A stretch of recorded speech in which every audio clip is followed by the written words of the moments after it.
napakalaki. Talagang pinutukan niya kasi gusto niya maihapon po na meron kayong pamasko lahat. No?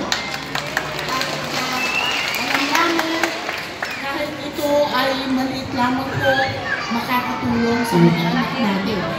Pambili ng pamasko, mga gamit sa school, at kung ano-ano pa po na kailangan ng pamilya.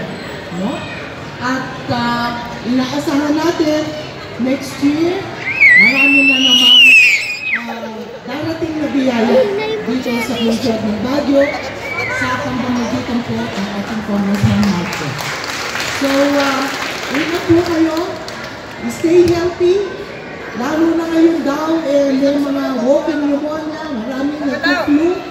Ingat po kayo sa inyong mga katawan. Kumain kayo ng maraming vitamin C, ng mga prutas, ng mga mura sa palengke sa ngayon. Yun po ang i-try po natin para healthy po yung ating mga pamilya. So to all of you, Merry Christmas and a Happy New Year at pagpalain po kayo ng Panginoon Diyos. Thank you.